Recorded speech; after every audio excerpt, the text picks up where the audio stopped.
Hello दोस्तों, कैसे हैं आप सब। आई होप कि आप सभी कुशल होंगे, स्वस्थ होंगे।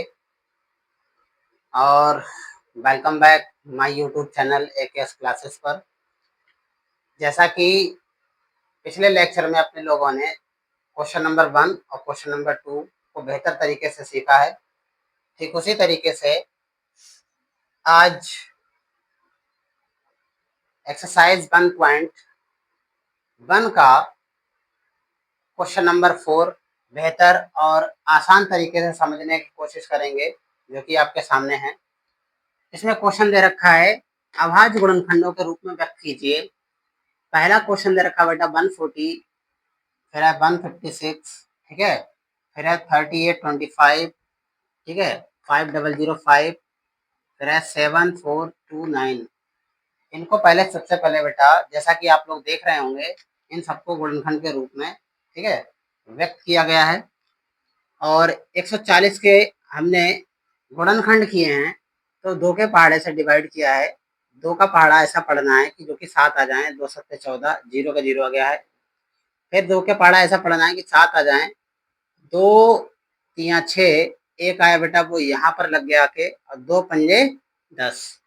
अब आप देख रहे होंगे कि लास्ट नंबर आपका है बेटा, लास्ट नंबर आपका 5 है, जो कि 2 से डिवाइड नहीं होता, इसलिए हम 5 से ही डिवाइड करेंगे।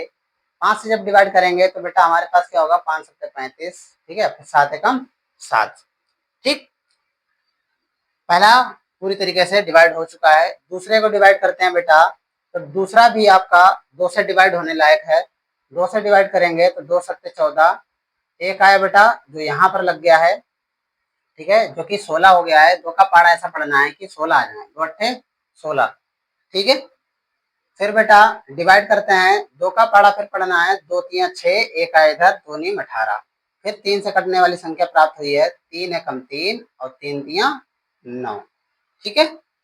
फिर बेटा आगे डिवाइड करते हैं, फिर 13 का पहाड़ा पढ़ना है एक बार, 13 एकम 13। उसी तरीके से बेटा यहाँ पर इन नंबरों को डिवाइड करना है। 5 के पहाड़े से डिवाइड कर लो, चाहे तो 3 के पहाड़े से डिवाइड कर लो, ठीक है, क्योंकि 2 से नहीं डिवाइड हो सकता, क्योंकि लास्ट नंबर जो है बेटा वो 5 है, इसलिए हम 2 से डिवाइड नहीं कर सकते हैं। क्या करेंगे, 5 का पहाड़ा हमें ऐसा पढ़ना है जो 38 के लगभग आसपास पहुंच जाए।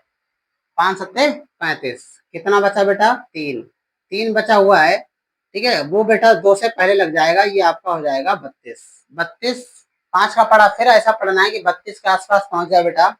5 छक्का 30, ठीक है, ये आपका हो गया बेटा 2, और ये आपका 5 है, 25 बचा हुआ है। फिर 5 का पहाड़ा ऐसा पढ़ना है, पचम 25, ठीक है, ये आपके 5 दे रखे हैं। फिर बेटा 5 से काट लेना है, 5 एकम 5, इधर बचा बेटा आपका 2, हो गया आपका 26, ठीक है। फिर पचम 25, बचा आपका बेटा 1, और ये बेटा 5 है, और फिर हो जाएगा 5 तियां 15, ठीक। जैसा कि पूरा पूरा डिवाइड हो चुका है बेटा, फिर हमारा अगला चरण आता है, तो उसमें हमने डिवाइड किया, 3 पंजे 15, 3 एकम 3, ठीक है। फिर 3 का पहाड़ा ऐसा पढ़ना है कि बेटा ये 5 आ जाए या इससे कम रहे, तो 3 एकम 3 बचा 2, 2 से 2 1 से पहले लग जाएगा तो आपका 21 हो जाएगा, 21, 2 3 सत्ते 21, 17 एकम 17। ये भी पूरी तरीके से डिवाइड हो गया। अब बेटा इसे डिवाइड करेंगे तो 5 एकम 5, डबल जीरो ऐसे लिख लिए हैं, फिर 5 एकम 5। अब ये 5 से डिवाइड नहीं हो सकता, तो इसे बेटा डिवाइड करेंगे अपने 7 से, ठीक है। 7 से जब डिवाइड करेंगे तो 7 का पहाड़ा लेना है, 7 एकम 7, यहाँ बचा बेटा 3, 3 हमारा 30 हो गया है, 7 चक्कू 28, 28 जो कि 2 बचा हुआ है, 2 हमने फिर लिखा, 7 तियां 21। अब ये बेटा 7 से भी डिवाइड नहीं हो सकता। अब ये डिवाइड करना है अपने 11 से, 11 एकम 11, इधर बचा बेटा 3, 3 3 से पहले लग जाएगा, 3 3 से पहले लग जाएगा, तो वो हो जाएगा बेटा 33, 11 तियां 33, फिर 13 एकम 13। उसी तरीके से बेटा इसे भी 5वें सवाल को सॉल्व किया है। 17 का पहाड़ा, ये बेटा नॉर्मल नंबर से डिवाइड नहीं हो सकता है, ये एक ऐसी अपर संख्या है जो नॉर्मल नंबर से डिवाइड नहीं हो सकती, ठीक है, इसे इसलिए 17 से डिवाइड किया है। 17 का पहाड़ा ऐसा पढ़ना है, 74 के आसपास पहुंच जाए, 17 चौक 68, 68 बेटा अगर 74 में से अगर आप 68 घटा दोगे तो आपके पास कितना बचेगा बेटा, सर जाहिर सी बात है 6 बचेगा, और 6 ये आके बेटा 2 से पहले लग जाएगा, जब 2 से पहले लग जाएगा तो हमारे पास हो गया है 62, फिर 17 का पहाड़ा ऐसा पढ़ना है कि जो कि 62 के आसपास पहुंच जाए। 17 तियां 51, 51 जब आप बेटा घटाओगे तो कितना बचेगा बेटा? तब आपके पास बचेगा यहाँ 1, यहाँ पर भी 1, ये 9 ऐसे लिख लिए जाएंगे। फिर 17 सत्ते 119 जो कि पूरा पूरा डिवाइड हो जाएगा जो यहाँ पर है।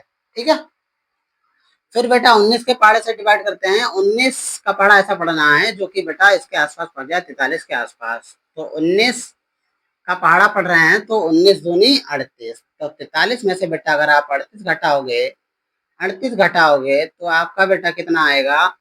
घटाने पर बेटा प्राप्त होगा 5। ठीक, ये जो बेटा 7 है ये इसके बाद लग जाएंगे। 19 तियां 57। ठीक है, फिर 23 से डिवाइड करेंगे, 23 से कम 23 पूरा पूरा आपका डिवाइड हो चुका है। अब इन्हें हमें गुणन अभाज्य गुणनखंडों के रूप में लिखना है कि आखिर हमने किस तरीके से कौन कौन से नंबर्स की सहायता से डिवाइड किया है। तो पहला आपका 140 था, तो 140 को लिखा बेटा। 140 के गुणनखंड क्या है? 2 गुणा 2 गुणा 5 गुणा 7, वो हमने लिखे हैं 2 गुणा 2 गुणा 5 गुणा 7। अब बेटा ये 2 कितनी बार आया? 2 बार, तो 2 की घात 2, 5 ऐसे ही और 7 भी ऐसे ही लिख दिया, आंसर हो गया। ठीक है, फिर आपका 156 है। 156 में ये बेटा है 2 गुणा 2 गुणा 3 गुणा 13। ठीक है, ये हमने लिख लिए, और ये दो बार हैं इसलिए फिर से 2 बार हमने लिख लिए। ठीक है, उसी तरीके से बेटा 38 25 ये है यहाँ पर, 5 भी 2 बार है और 3 भी 2 बार है। ठीक है, तो 5 भी 2 बार है और 3 भी 2 बार है, यही फिर से हमने कर दिया है, 3 को 2 बार और 5 को 2 बार। बस छोटा अंक पहले लिख लिया और बड़ा अंक हमने बाद में कर दिया है, कोई दिक्कत नहीं है, आप जैसे चाहो वैसे लिख सकते हो। 17 को बेटा फिर से हमने यहाँ पर लिख दिया है। बाद में बेटा इसे काटा तो ये यहाँ पर है। इनमें बेटा कोई नंबर डबल बार है ही नहीं, जब डबल बार है नहीं तो हमने ऐसे लिख दिया है गुणा लगा के। इसे इसमें भी बेटा सब सिंगल बार यूज किया गया है, 17 गुणा 19 गुणा 23। ठीक है, ये आपका कंप्लीट आंसर है। धन्यवाद।